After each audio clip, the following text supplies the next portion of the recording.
Intense radio showdown between Lewis Hamilton and Frédéric Vasseur. Make sure to watch until the very end to hear every heated exchange and discover the harsh punishment Ferrari imposed on Hamilton. Subscribe just to stay tuned for the Formula One news no one else explains to you.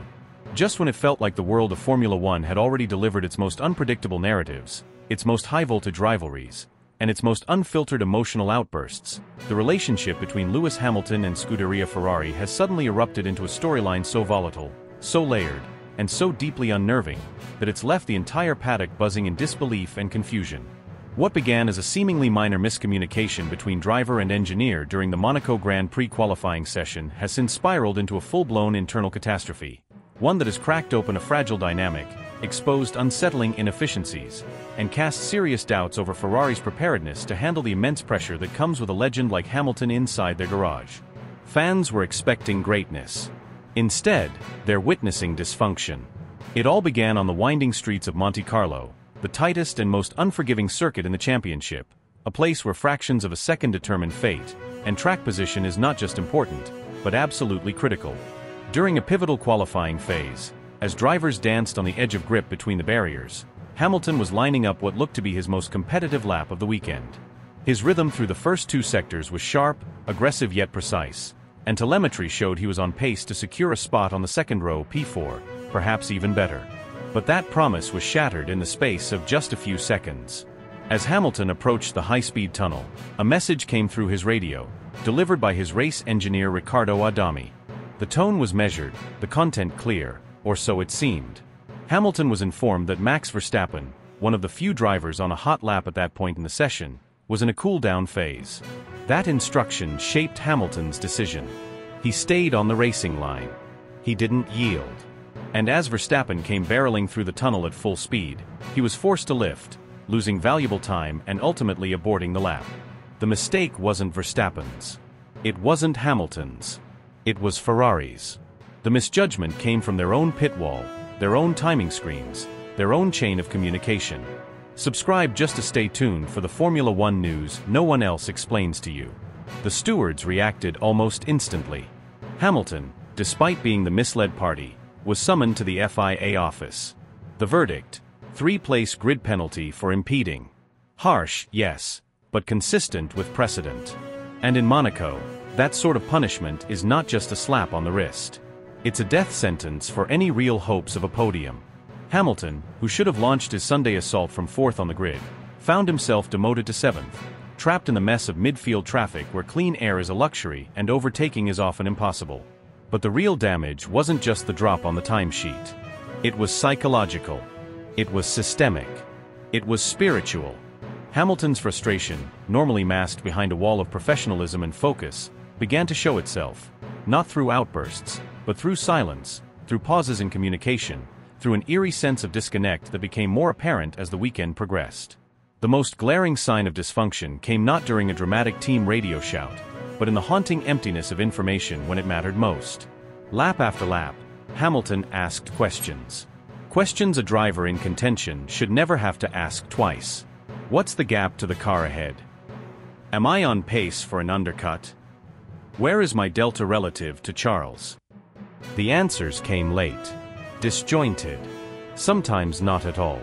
At one moment, in what has now become one of the most quoted team radio moments of the season, Hamilton demanded clarity. You're not answering the question. Am I a minute behind or not? It wasn't anger. It was disbelief. The voice of a man who had built his career on precision, now operating in a fog of confusion. And worst of all, the silence that followed was louder than anything else that had been said. The fans noticed it. The media picked it up. Former drivers in commentary boxes exchanged uneasy glances. Hamilton wasn't just battling traffic. He was battling abandonment. He had become isolated inside his own cockpit, disconnected from the very team he was supposed to lead to glory. And just when it felt like things couldn't possibly get more strained, Ferrari's team principal Fred Vasseur did something no one expected. He broke the unwritten rule of defending your driver in public. Subscribe just to stay tuned for the Formula One news no one else explains to you. In a post-race conversation that took place with journalists just outside the team motorhome, Vasseur responded to questions about the radio confusion and the penalty with what many now call the most damning quote of the season. He didn't shield Hamilton. He didn't deflect. He pointed the finger. "This is not Mercedes," Vasseur said coldly. "This is Ferrari. And here, we have a different way of operating. Lewis needs to adapt. Radio outbursts won't help performance. We need clarity, not emotion." The words, while brief, sent a chilling message.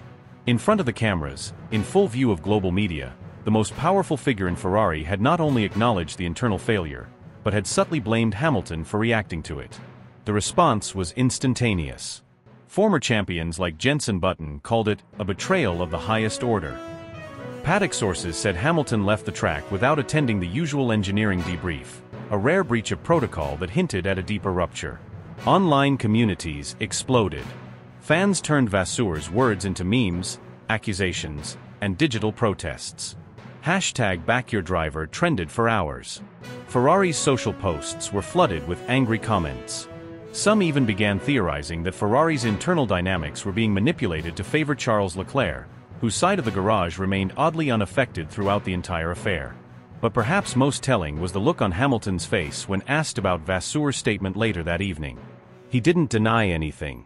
He didn't retaliate. He simply said, "I came here to win. To help build something. But that requires trust. And I'm still figuring out if that trust goes both ways." That single line hit harder than any podium. Because it spoke not of conflict, but of doubt. A type of doubt that doesn't just infect a driver. It infects strategy, development, morale, ambition. And in the high-stakes world of Formula One, doubt is the first sign of collapse. Insiders now say Hamilton has requested a full audit of communication protocols, and Ferrari has quietly brought in external consultants to assess whether their race engineering operation is failing to meet the standards of elite-level competition. The whispers inside Maranello are louder than ever. The mechanics are walking on eggshells. The engineers are shielding screens. The team that was supposed to be unified is now split into factions. And the championship battle? It feels like an afterthought. Lewis Hamilton's move to Ferrari was supposed to be the fairy tale ending to one of the greatest careers in motorsport. But fairy tales require more than pageantry. They require trust, unity, and a shared vision. And right now, none of those seem to exist. The walls of Ferrari are still red. The uniforms are still proud. The legacy still echoes through every corridor. But behind the optics, something is breaking. And if it's not addressed fast, this partnership might not just fail to deliver a title. It might end in ruins. After the checkered flag waved over the glistening streets of Monte Carlo, what should have been a moment of closure felt more like an unfinished sentence. Lewis Hamilton, with every ounce of precision, endurance, and tactical awareness that he'd poured into the race, crossed the line in a modest fifth position, an outcome that, on paper, appeared serviceable, but in reality felt like a missed opportunity so sharp it stung. There were no euphoric celebrations, no rush of collective joy from the team, no elation in his voice. He offered the usual words of gratitude to his engineers, to the mechanics who had worked tirelessly through the weekend. But beneath that professional veneer, there was an undertone of emotional dissonance, a quiet ache, as if something had fractured within him during the race. And then, as the car cooled and the adrenaline began to subside, his voice returned over the radio, softer, more vulnerable, tinged with something unspoken. "Are you upset with me or something? Are you mad at me?" There was no snark in the delivery. No sarcasm. Just a simple, honest question, spoken almost as a whisper. The kind of question that doesn't come from anger, but from uncertainty. The kind of question that says more about the moments that led up to it than any post-race analysis ever could. But what followed that inquiry wasn't a response. It wasn't encouragement or reassurance or even a reprimand. It wasn't a sigh or static or a button misfire.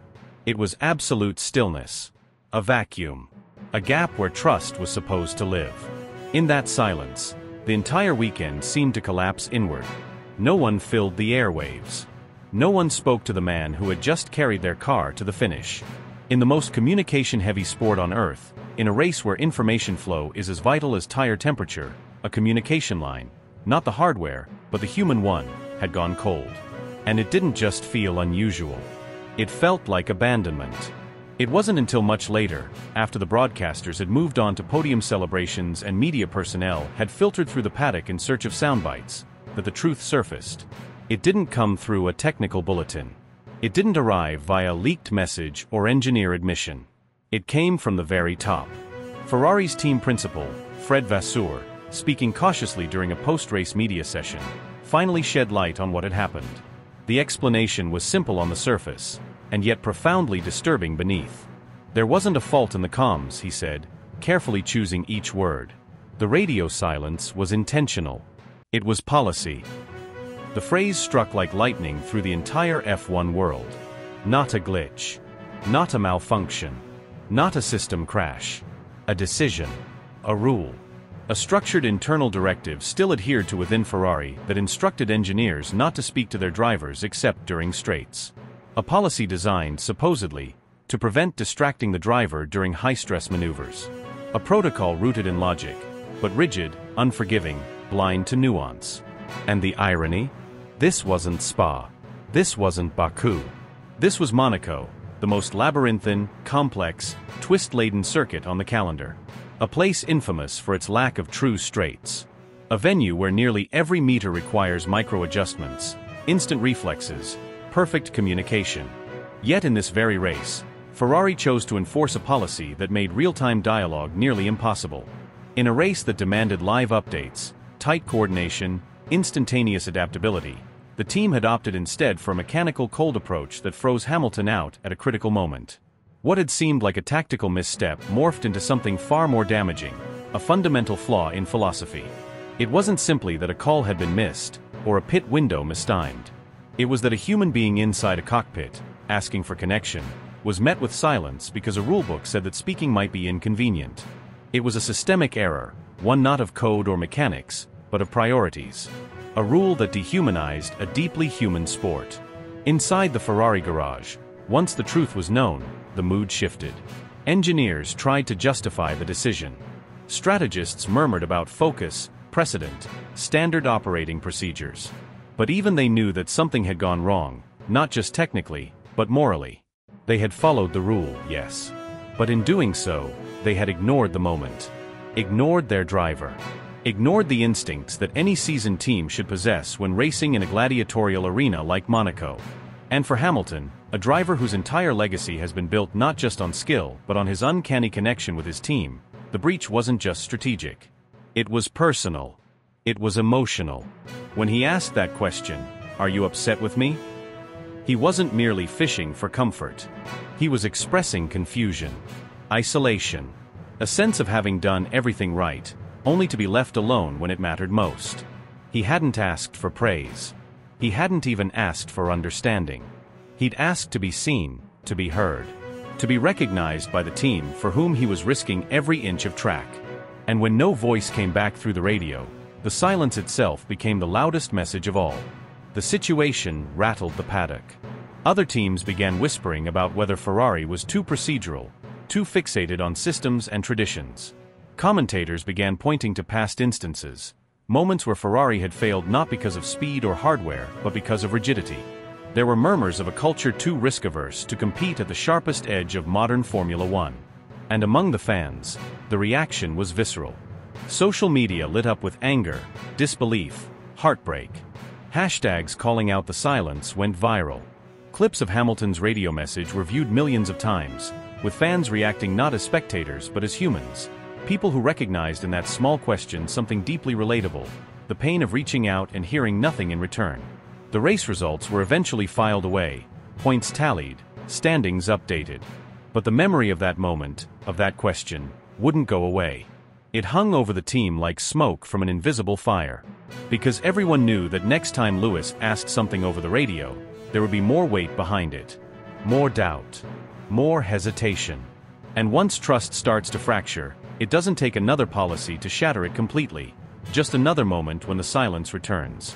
What had started as a normal Grand Prix weekend had transformed into something much bigger. A study in how even the most advanced machines and meticulously crafted plans can fail, not because of technology, but because of the people operating them forgetting to be human. And as Hamilton walked away from his car, past the screens, past the reporters, past the sea of red-clad personnel who had failed to speak when it mattered most, the story of the race wasn't the pace, the result, or the overtakes. It was a simple question left hanging in the air, echoing louder than any engine. And no one, not even Ferrari, had the courage to answer it. Lewis Hamilton doesn't require a guidebook. He doesn't wait to be told when to accelerate, how to conserve rubber, or when to switch modes. He's long past the stage where instructions are essential. He's driven through monsoons in Brazil, managed races on 3 wheels, faced political storms and technical chaos, and emerged stronger. His instinct has been sharpened by thousands of laps, every braking zone imprinted in his muscle memory, every strategic call flowing through his bloodstream like oxygen.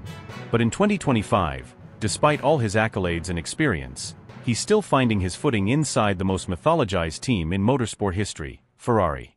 And that transition isn't just about changing overalls or swapping team radios. It's about recalibrating everything: the language, the timing, the decision-making, the unspoken expectations. It's about entering a culture with decades of history and trying to breathe something new into it, while it resists every change like a living, breathing organism determined to remain in its familiar rhythm. At Monaco, that resistance became impossible to ignore. The weekend wasn't a disaster on paper. But if you looked closely, beneath the surface of lap times and sector splits, you could see something unraveling. Hamilton, whose feel for rhythm and race flow is nearly unmatched, was slowly being smothered by confusion. He wasn't being outpaced by talent. He was being restrained by misalignment. Communication wasn't flowing. Trust wasn't consolidating. And strategy, that sacred dance between driver and pit wall, collapsed when it was needed most. Had he started from 4th, where he rightfully belonged before strategy missteps in qualifying robbed him of the chance, the entire nature of his Grand Prix would have shifted.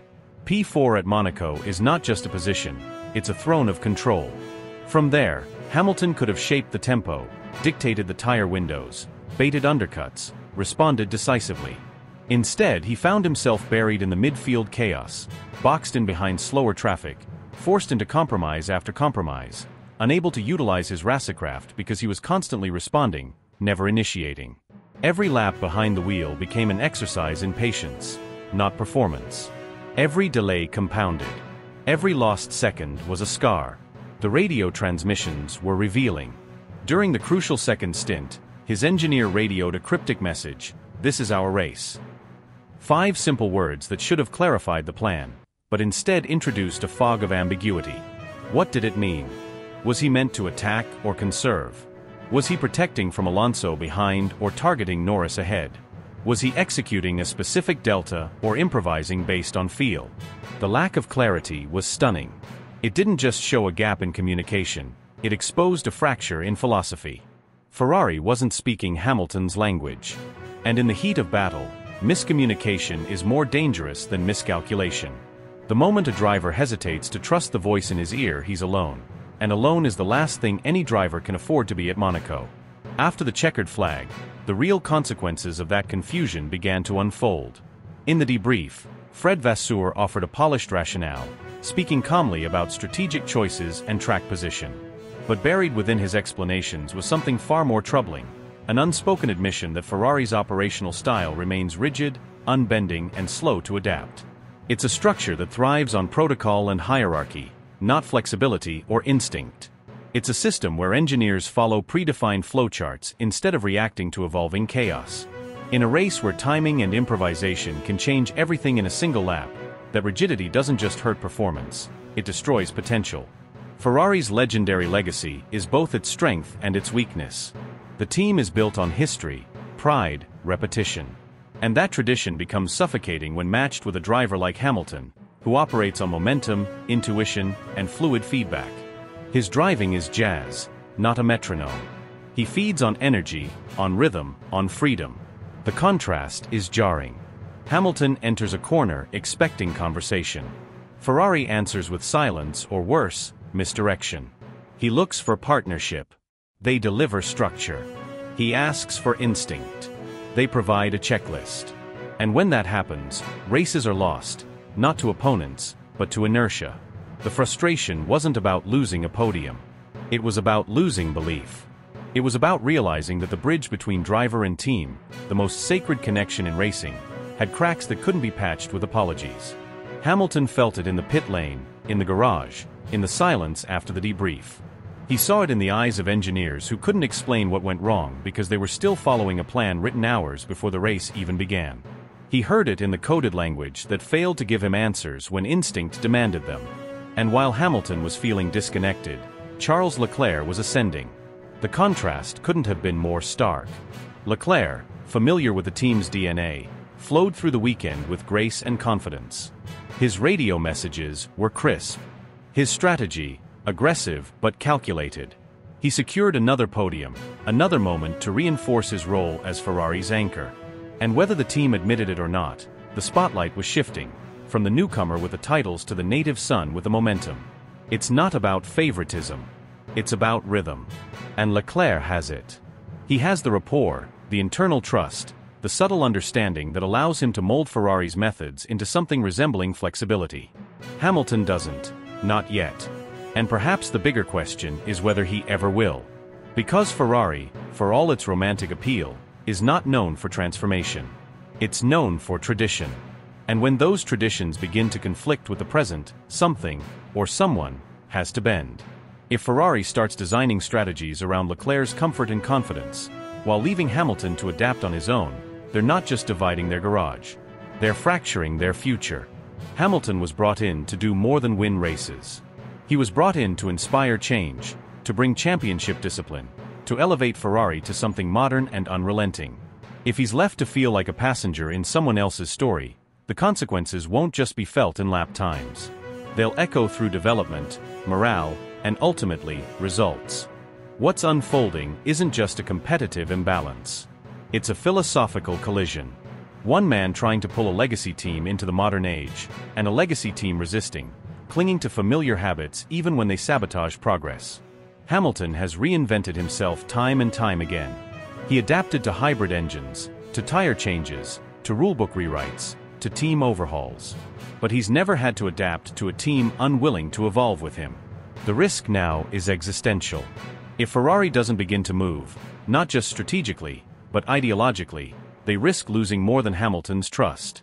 They risk losing the very figure they marketed as the key to their resurgence.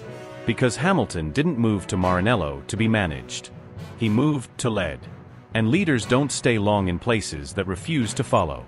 Fred Vasseur stood in front of the cameras with the familiar calm of someone trying to hold the seams together. His voice measured, his words deliberate. He said Ferrari would review everything. They would go over the data, analyze the laps, revisit the radio calls, cross-examine the decisions that led to the frustration of another race weekend slipping away. But beneath the composed exterior, beneath the diplomatic tone, the cracks were already beginning to show. Because Hamilton doesn't need another review. He doesn't require yet another round of internal meetings, post-race spreadsheets, and carefully worded summaries. He needs urgency. He needs fire. He needs a team that functions with the same intensity, precision, and instinct that he brings to every single lap. And right now, he doesn't have it. What he's facing instead is silence. Not just literal silence over the radio, though that too has become a glaring problem, but institutional silence. Strategic silence. The kind of absence that speaks louder than any message. When he calls for updates, for clarity, for decisive input, the responses are delayed, or vague, or worse, non-existent. In Monaco, the failure wasn't in one bad call. It was in a dozen moments where the team froze when they should have flown. Where instinct should have taken over, but hesitation reigned. Where Hamilton was left to calculate and adapt while the pit wall watched in quiet panic. The radio, which for any top-tier driver should be a lifeline, a battlefield command center, a weapon of tactical warfare, for him, has become an anchor. Dead air where there should be guidance. Doubt where there should be certainty. It's not just frustrating. It's infuriating. Because Hamilton didn't come to Ferrari to participate. He came to conquer. He came to do what legends do, lift something greater than himself, drag it into the future, and leave behind a legacy not just of wins, but of transformation. And yet, every race that passes, every misstep, every delay, every tone-deaf strategic blunder is a reminder that Ferrari is still stuck in a mode of operation that simply can't sustain the level of excellence he demands. This isn't about egos. This isn't about drama. This is about performance. And when the most intelligent, instinctive driver of his generation is consistently met with indecision, that's not just a misalignment. That's sabotage, whether intentional or not. In Monaco, the missed opportunities were brutal. Not just for what they cost in terms of grid position, but for what they revealed about the deeper dysfunction beneath the surface. When tire strategy went sideways, when windows to pit opened and closed without a move, when it became obvious the track evolution wasn't being adapted to in real time, Hamilton didn't complain. He adapted. He fought. He managed the car. But that's the problem. He was managing everything. And no matter how great a driver is, Formula One is not a one-man sport. Not anymore. Not in this age of machine learning, real-time analytics, tire deg algorithms, and split-second virtual safety car gambles. Success requires synchronicity. Synergy. A pit wall that thinks as fast as the driver brakes. Ferrari, in that moment, was not thinking fast at all. And it's not isolated to Monaco. It wasn't just a one-off.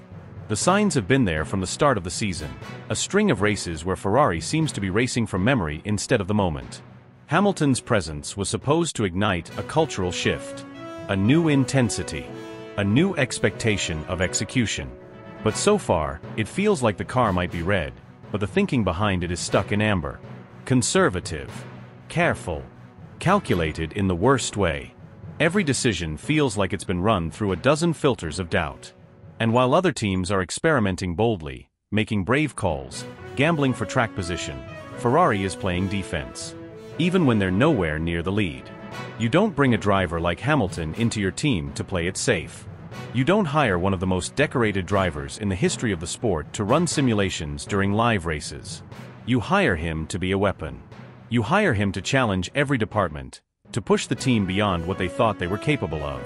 But that only works if the team is willing to be pushed. And right now, it seems like they're resisting the very transformation they claimed they were ready for. The dream was beautiful. Hamilton in red. The Tifosi roaring. Maranello reborn. A myth restored. But dreams don't win races. Systems do. Communication does. Execution does. And at the moment when it mattered most, Ferrari's system buckled under its own weight. And the cost of that failure is not just championship points. It's momentum. It's belief. It's the fragile trust between a driver trying to write the final chapter of a once-in-a-lifetime career, and a team that still doesn't understand the kind of urgency required to make that chapter mean something. It's not enough to debrief, to analyze, to reflect. Every other team is doing that too. Mercedes is already developing next-gen chassis concepts. Red Bull is refining pit stop automation. McLaren is feeding real-time racecraft simulations into their cockpit UI. Aston Martin is trialing AI-augmented strategy models. And Ferrari? Still talking about what they should have done 2 races ago. Time is moving. The sport is evolving. Every week without progress isn't neutral, it's negative. It's momentum lost to rivals who are no longer chasing Ferrari, but lapping them in execution. The window for this project, for this Hamilton-Ferrari union, is narrow. Time waits for no one. Not even for the Scuderia. And if they don't respond soon with decisions that are not only smarter, but faster, more aggressive, more daring, then the entire venture will collapse under the weight of what it could have been. This isn't just about whether Ferrari can build a car that wins. It's about whether they can operate like a team that belongs at the top. Whether they can unlearn the habits that have plagued them for over a decade, the bureaucracy, the fear of blame, the endless deference to tradition over innovation. Whether they can finally see Hamilton not just as a driver, but as a solution, if they're brave enough to let him lead from the cockpit outward. The next race is coming. The pressure won't subside. The questions will grow louder. The microscope will get closer. And unless Ferrari makes a visible, unmistakable leap forward, in communication, in cohesion, in courage, then what happens next won't just be another disappointing Sunday. It will be the slow, visible erosion of belief from within. From the fans. From the garage. From Hamilton himself. And if that happens, if Ferrari continues to falter not because of lack of talent, but because of a failure to respond to that talent, then the dream of glory, of legacy, of revival will vanish. Quietly. Not with a bang, but with a long, slow, suffocating silence. The same kind of silence that already echoes too loudly in Hamilton's radio, in the garage, in the post-race press rooms where the most powerful man in Formula One today looks around and asks himself, "What am I doing here if they won't fight with me?"